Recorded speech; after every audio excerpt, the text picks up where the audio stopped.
बहुत इंतजार कराया आपको। श्री जेपी अग्रवाल जी, श्री कमलनाथ जी, श्री दिग्विजय सिंह जी, श्री गोविंद सिंह जी, श्री कांतिलाल भूरिया जी, श्री सुरेश पचौरी जी, श्री अरुण यादव जी, श्री अजय सिंह जी, श्री विवेक तनखा जी, श्री राजमणि पटेल जी, श्री नकुल नाथ जी, श्री नीलांशु चतुर्वेदी जी, श्री सत्यनारायण पटेल जी, श्री जीतू पटवारी जी, श्री जयवर्धन सिंह जी, उपस्थित सभी विधायकगण, नेतागण, महिला कांग्रेस, यूथ कांग्रेस, एनएसयूआई और सेवा दल के मेरे सभी साथी, सभी कार्यकर्ता, सब भैया बहनन, आपको हमारी राम राम। मैं आज ग्वालियर चंबल में आई के बड़ी खुशी भई। मैं पहले भी पीताम्बरा मैया के दर्शन को आई हती। मोई दादी इंदिरा जी आपके क्षेत्र में आई हती। उनने मोए रानी लक्ष्मीबाई की कहानी खूब सुनाई हती। मैं बचपन में तुम्हारे क्षेत्र की वीरता और साहस की कहानियां पतो है। इतने दूर दूर से आई मेरी बहनन और भैया, आप सब लोगों का धन्यवाद। देखिए, मैं यहाँ ग्वालियर आ रही थी तो मेरे साथियों ने, कई साथियों ने मुझे मुद्दे भेजे कि कौन कौन से मुद्दे हैं जो ग्वालियर में, मध्य प्रदेश में महत्वपूर्ण है और मुझे भाषण में क्या क्या कहना चाहिए। जब मैं उन मुद्दों को पढ़ रही थी, उन सुझावों को पढ़ रही थी, तो मुझे लगा कि ज्यादातर नकारात्मक बातें थी और मेरे मन में ये बात आई कि क्या हमारी राजनीति आज सिर्फ आरोप और प्रत्यारोप में फंस गई है? क्या इससे आगे भी कोई राजनीति हो सकती है? इससे बढ़कर भी हम कुछ ऐसी बातें कर सकते हैं जो जनता की मतलब की बातें हों। देखिए, भारतीय राजनीति की नींव स्वतंत्रता के आंदोलन से में डली थी। स्वतंत्रता का जो हमारा आंदोलन था उसे सत्याग्रह का नाम दिया गया था। तो सत्य की लड़ाई थी। तो हमारी पूरी राजनीति की जो नींव है वो उसी लड़ाई में है, तभी डली। तो हमारी एक परंपरा रही है हमारे देश की कि हम नेताओं में सभ्यता, सरलता, सादगी और सच्चाई ढूंढते हैं। हम चाहते हैं कि ऐसे नेता हो जिनमें ये स्वभाव हो और किसी के आधार पर दर्शकों के लिए हमारी राजनीति चली। लेकिन आज परिस्थितियां बदल गई हैं। आरोप प्रत्यारोप, एक दूसरे की बुराई, हम मंच पे आते हैं, आपको गिनवा देते हैं कि इनके क्या गुण हैं और अवगुण हैं, वो हमारे गिनवा देते हैं।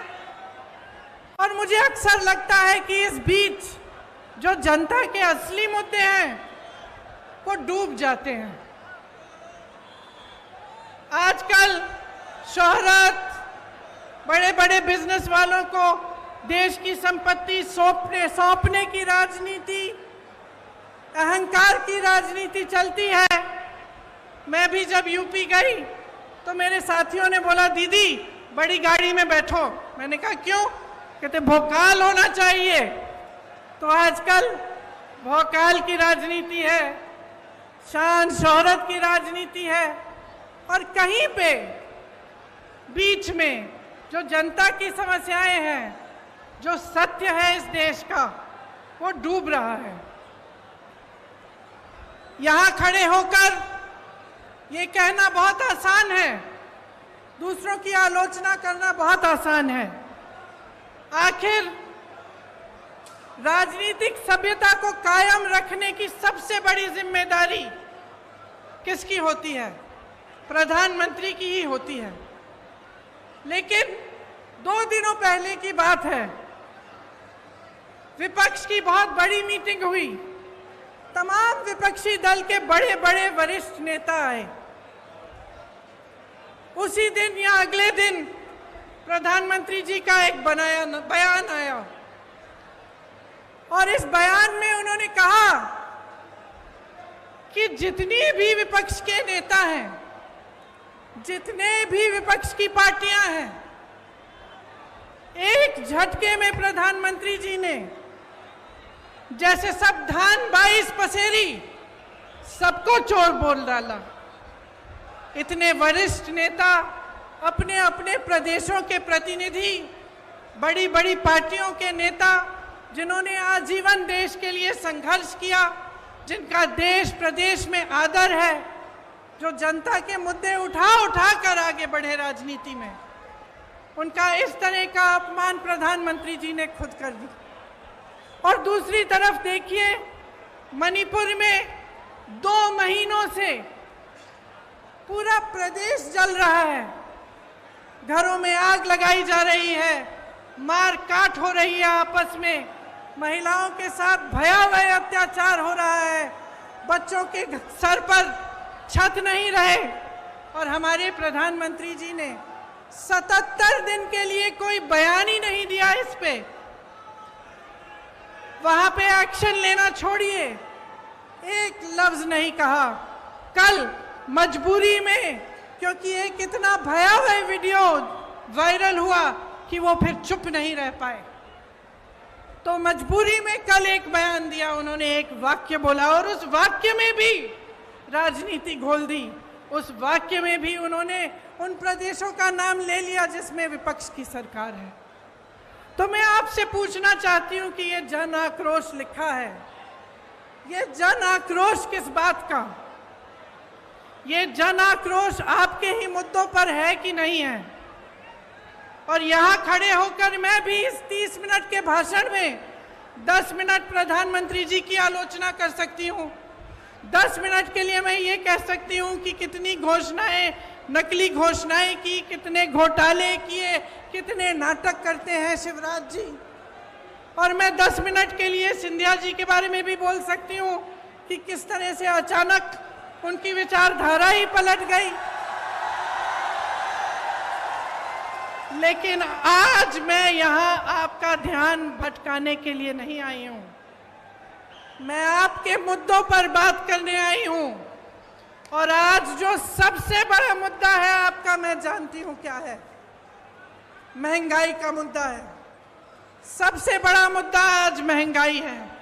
और मैं सिर्फ सब्जी, फल, आटा, गेहूं, इस सब की मैं महंगाई नहीं कह रही हूं। ये तो है ही, जब टमाटर 150 रुपए में आप खरीद नहीं सकते तो ये तो है ही।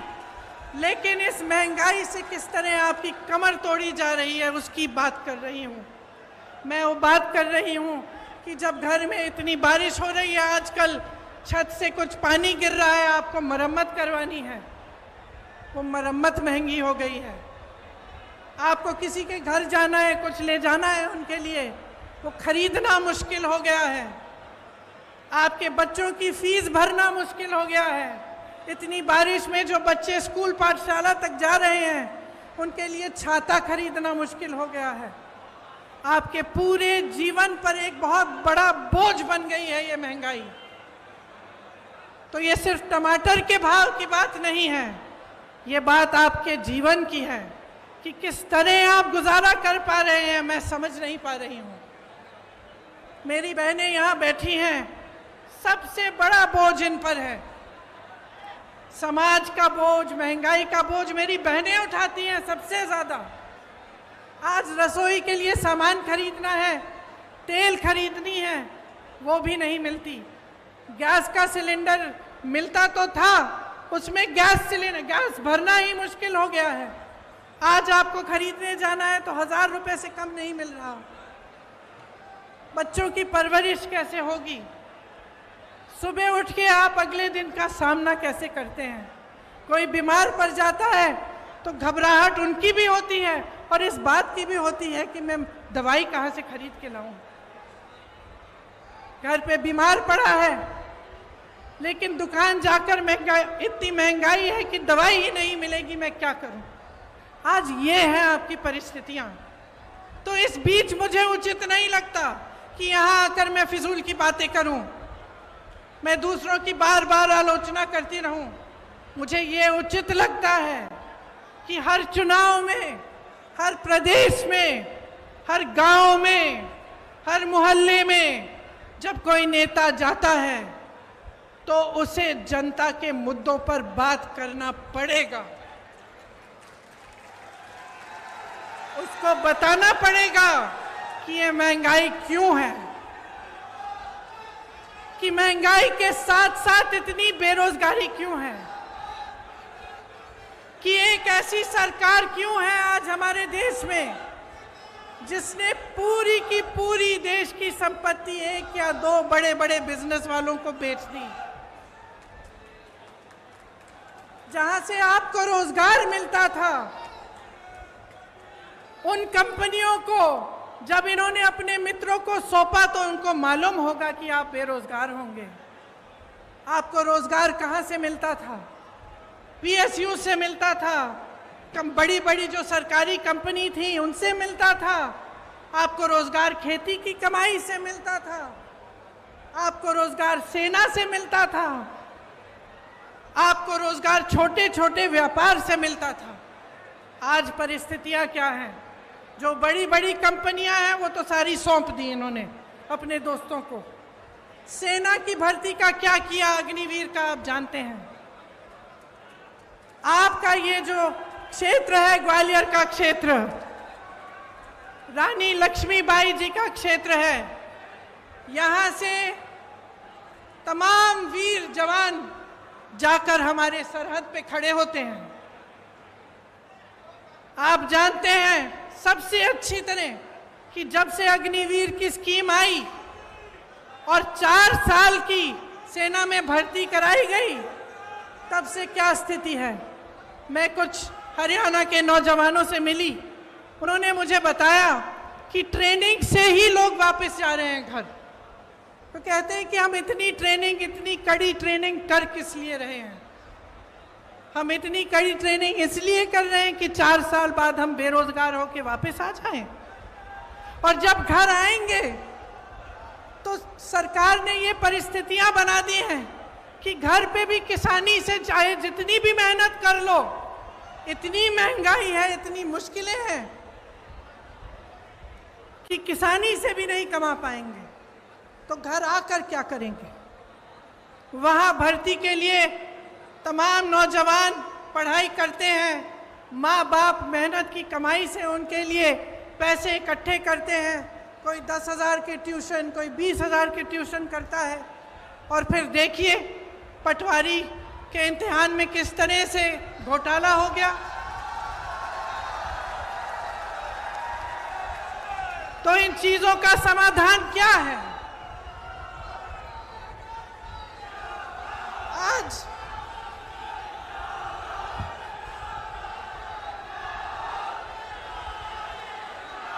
शर्म की बात है, शर्म की बात है कि सिर्फ मात्र सरकारी जो नौकरियां हैं मात्र 21 दी गई हैं पिछले 3 सालों में। 2018 में जब हमारी सरकार बनी थी तब इन्होंने सरकार गिराई। उससे पहले इनकी सरकार 10 सालों से चल रही थी, उससे ज्यादा। आज 18 सालों से इनकी सरकार है और ये परिस्थितियां हैं। तो चुनाव के पहले ये कहने का क्या फ़ायदा है कि हम फलां स्कीम बनाएंगे, हम महिलाओं को कुछ देंगे, हम नौजवानों को रोजगार देंगे। क्या फ़ायदा है? 18 साल से तो आप सरकार में रहे हैं, तब तो आपने कुछ दिया नहीं।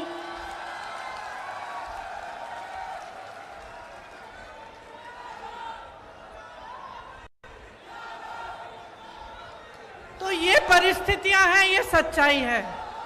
आपके मुद्दे क्या हैं? महंगाई है, बेरोजगारी है।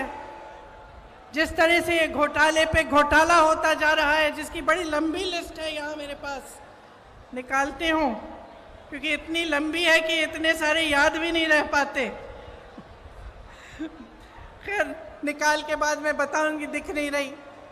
तो इन्होंने इतने सारे घोटाले किए, कुछ नहीं छोड़ा, सड़कें नहीं छोड़ी, कुछ नहीं छोड़ा, भगवान की मूर्तियां नहीं छोड़ी महाकाल में।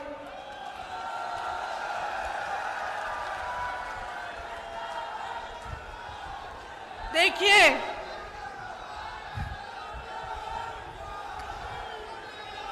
एक बात है, देखिए, दो बातें।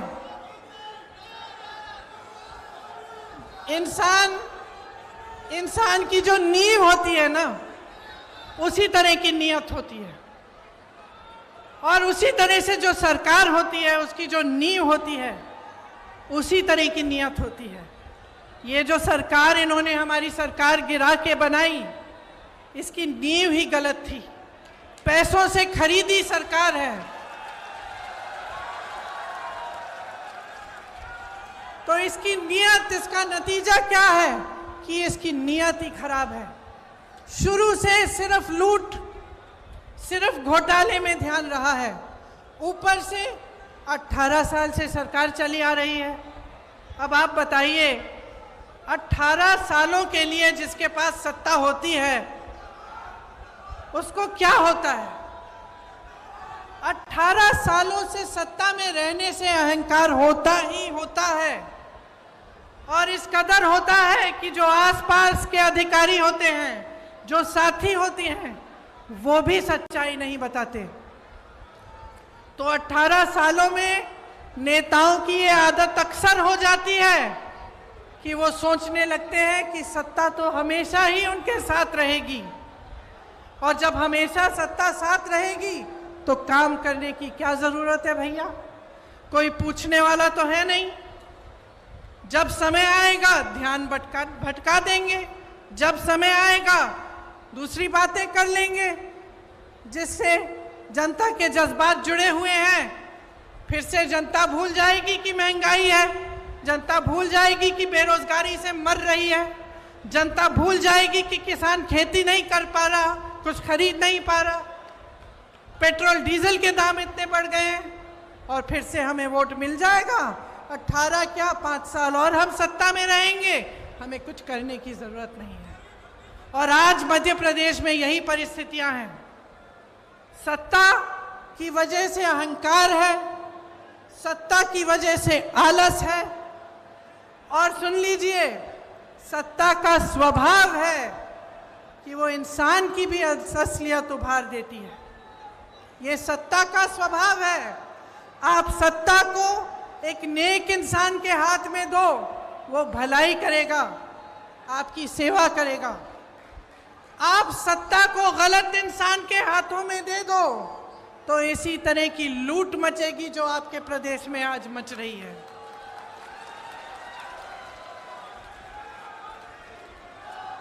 महंगाई, बेरोजगारी से समाज में तनाव बढ़ता है। जब समाज में तनाव बढ़ता है तो अत्याचार बढ़ते हैं, और अत्याचार हमेशा उन्हीं पर होते हैं जो ज़्यादा कमज़ोर हैं। आप सब ने देखा कि आदिवासियों के साथ किस तरह की हरकतें की जा रही हैं। आपने देखा कि इनके शासनकाल में दलितों के साथ कितने अत्याचार हो रहे हैं। महिलाओं की तो हम बात ही ना करें, हर रोज़ बलात्कार होता है। एक तरफ आपके अखबारों में बड़े बड़े इश्तिहार हैं इनकी सरकार के, और दूसरी तरफ ये खबरें कि किसी भाजपा के नेता के बेटे ने किसी के बलात्कार किया है, उसका आरोपी है, या फिर किसी महिला की छेड़छाड़ की है। तो ये परिस्थितियां हैं। अब आपको समझाना जरूरी भी है, लेकिन मैं जानती हूं कि सबसे ज्यादा विवेक जनता में होता है, सबसे ज्यादा। और मेरी समझ यह है कि जनता कभी गलत निर्णय नहीं लेती। जो भी निर्णय है उसका आदर लोकतंत्र को करना पड़ता है। तो अब समय आ गया है कि आप अपने लिए, अपने भविष्य के लिए एक बहुत बड़ा निर्णय करने वाले हैं। यह निर्णय क्या है कि अगले 5 सालों में क्या आप यही चाहते हैं जो आपने पिछले 5 सालों में देखा? और इस विषय में मैं आपसे पूछना चाहती हूं, मेरे नौजवान भाई बहन, बताइए आप में से कितनों को रोजगार मिला है?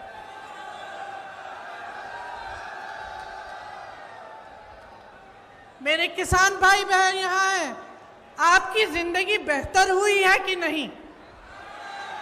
नहीं हुई? 5 सालों में आपकी तरक्की हुई है कि नहीं? यहां व्यापारी होंगे, छोटे दुकानदार वाले भी होंगे, रेहड़ी पटरी वाले भी होंगे। क्या आपके जीवन में तरक्की आई है कि नहीं? आप कितनी मेहनत से कमाते हैं, कुछ नहीं बचता आपके पास। और जो आप पर सत्ता है, जो जिनके पास सत्ता है, जो आप पर राज कर रहे हैं, आलस के बावजूद घोटाले पे घोटाले कर करके कमा रहे हैं। बड़े बड़े आलीशान महल हैं उनके, बड़े बड़े बिजनेस वालों के साथ घूमते फिरते हैं, लेकिन आपके पॉकेट में, आपके जेब में एक पाई नहीं बचती। आज ये अभाव है तो इसलिए है क्योंकि आप जागरूक नहीं बने हैं। मैं आप ही को दोषी ठहराऊंगी कि आपकी जागरूकता में कमी है। आप नेताओं से सही सवाल कर नहीं रहे हैं। आप नेताओं से पूछिए कि इतने घोटाले क्यों हो रहे हैं, कि आपने 22,000 घोषणाएं की, उसमें से क्या आपने 2,000 भी पूरी की? आप क्यों नहीं पूछ रहे हैं कि ये 20-25 घोटाले, इनकी जो लिस्ट है ये हर रोज बढ़ती कैसी चली जा रही है? आप ये नहीं पूछते कि आपके लिए इतनी महंगाई और इस देश के जो बड़े बड़े उद्योगपति हैं, जिनको इन सरकारों ने आपकी संपत्ति दे दी है, उनकी कितनी कमाई है? मैं बताती हूँ, 1600 करोड़ रुपए एक उद्योगपति एक दिन में कमा रहा है, जिसको इस देश की संपत्ति दे चुके हैं। 1600 करोड़ रुपए एक दिन में, और इस देश का किसान एक दिन में 27 रुपए नहीं कमा पा रहा। तो आज मैं आपसे पूछना चाहती हूं, बदलाव चाहते हो कि नहीं चाहते हो? आप एक ईमानदार सरकार चाहते हो कि नहीं चाहते हो? आप इस सरकार को हटाकर एक ऐसी सरकार बनाना चाहते हो जो आपके लिए दिन रात एक करके काम करे कि नहीं? आज 1600 युवा बेरोजगार हैं प्रदेश में। 1600 युवा आत्महत्या कर रहे हैं बेरोजगारी की वजह से। युवा जो होता है वो आशा रखता है, महत्वाकांक्षाएं होती हैं उसकी, माँ बाप के लिए कुछ करेगा, कमाएगा, घर में जो बच्चे हैं उसकी परवरिश करेगा। आज वो सारे सपने तोड़ दिए हैं। क्या आप ऐसी सरकार चाहते हैं जो रोजगार दिलवाए, जो आपको मजबूत बनाए, जो मध्य प्रदेश के नौजवानों को अपने पैरों पे खड़ा करे कि नहीं? मैंने उत्तर प्रदेश में एक नौजवान से पूछा कि बेटा, ये जो राशन की बोरी तुम्हें दी जाती है, तुम्हें ये चाहिए कि तुम्हें नौकरी चाहिए? मैं सबसे पूछती थी, एक ऐसा नौजवान नहीं था जिसने कहा मुझे राशन की बोरी दो। एक नहीं था।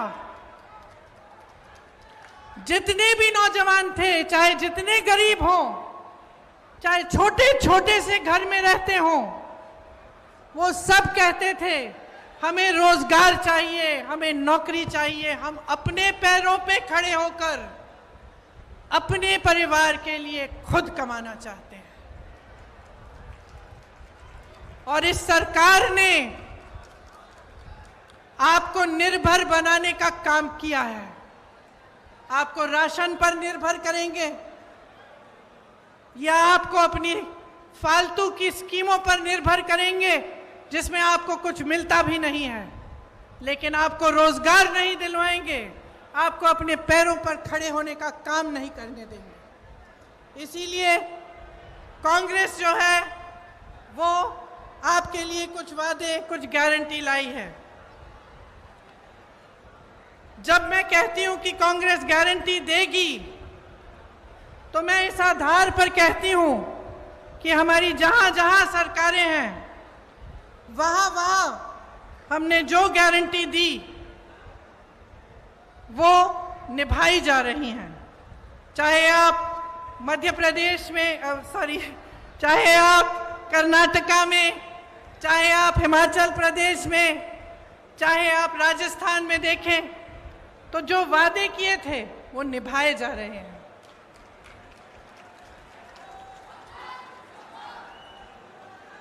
राजस्थान में, छत्तीसगढ़ में, हिमाचल प्रदेश में पुरानी पेंशन की स्कीम लागू है। जब आप सरकारी नौकरी लेने जाते हैं तो उसमें सबसे बड़ी चीज क्या होती है? जीवन के लिए सुरक्षा। मतलब कि नौकरी 20-25 साल नौकरी करने के बाद आपको पेंशन मिलेगा, आपको एक सहारा मिलेगा। वो सहारा आज नहीं मिलता सरकारी कर्मचारियों को।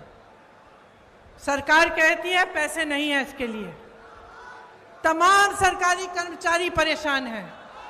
इनके पास बड़े बड़े उद्योगपतियों के लोन माफ करने के पैसे हैं, आपके पेंशन देने के पैसे नहीं हैं। इसीलिए जहां जहां कांग्रेस की सरकार है वहां वहां पुरानी पेंशन आज लागू है, क्योंकि हम आपका आदर करते हैं। हम समझते हैं कि जो सरकारी कर्मचारी है, जो दिन रात सालों के लिए सेवा करता है, उसके लिए बुढ़ापे में भी सहारा होना चाहिए। और यहाँ पे भी एक घोषणा ये है, गारंटी, कि पुरानी पेंशन यहाँ भी लागू होगी। मेरी बहनों के खातों में हर महीने सीधे 1500 रुपए डाले जाएंगे। जो गैस का सिलेंडर आज आपको 1000 रुपए से कम में नहीं मिल रहा है, आपको 500 रुपए में दिलवाया जाएगा। 100 यूनिट बिजली आपको माफ होगी, मुफ्त में मिलेगी। और 200 यूनिट पर बिजली बिल आधी की जाएगी। जो किसानों के कर्ज माफ करने का काम हमने 2018 में शुरू किया था, वो नई सरकार अगर कांग्रेस की बनेगी तो उसे पूरा करेगी।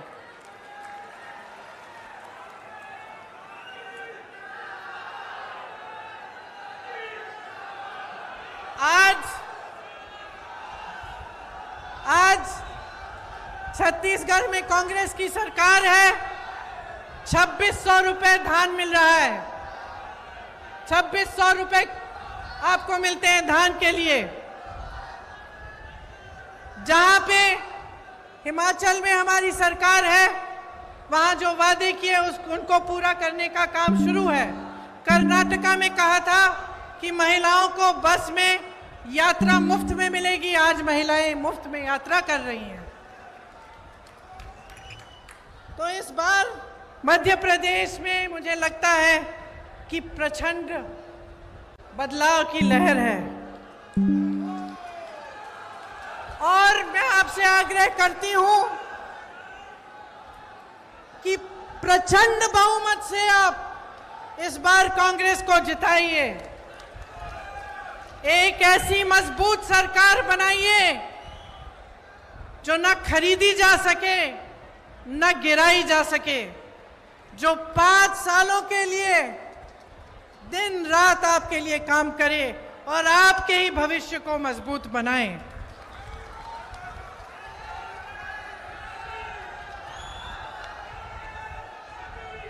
एक ऐसी राजनीति लाइए अपने प्रदेश में जो आपके भविष्य को मजबूत बनाने के लिए आपकी समस्याओं को सुलझाने का काम करे। आपकी जितनी भी छोटी छोटी समस्याएं हैं और जितनी बड़ी समस्याओं से आप जूझ रहे हैं, उनको सुलझाने का काम पहले दिन से शुरू होना चाहिए। और कमलनाथ जी से मैं अपनी तरफ से एक छोटी सी मांग अपनी तरफ से भी करना चाहती हूँ। अभी रास्ते में मैं यहाँ आ रही थी तो कुछ मुझे दिव्यांग लोग मिले। उन्होंने कहा कि उनका पेंशन सिर्फ मात्र 600 रुपये है। तो मैं आपसे आग्रह करती हूँ कि आपकी जब सरकार बनेगी तो उनका पेंशन भी ज़रूर बढ़ाइएगा।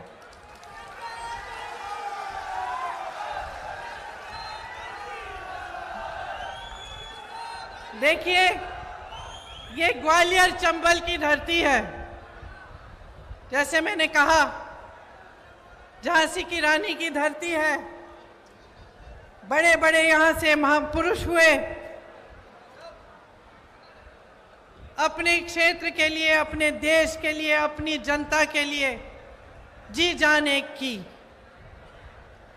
ग्वालियर चंबल बारे अब की जी मामा जी की भ्रष्ट सरकार बदलबे बारे है। बोलो, बदलबे बारे है ना? ठीक बोल रही हूं? और बोलूं आपकी भाषा में? एक बार हमारे संगे जोर से बोलो, भाजपा जाए बेबारी है, कांग्रेस आए बेबारी है। भाजपा जाए बेभारी है, कांग्रेस आए बेभारी है। और आप सबको धन्यवाद देना चाहती हूं कि इतने समय से आपने मेरा इंतजार किया, मेरी बातों को आपने ध्यान से सुना। मैं आशा रखती हूं कि आप इन बातों को भूलेंगे नहीं, और चाहे जिस भी पार्टी का नेता आपके सामने आए, मंच पे खड़ा हो, आप उससे ये जरूर पूछिए कि आपके मुद्दों पे बात करें और आपके लिए वो क्या करेंगे। तो आप सबको बहुत बहुत धन्यवाद।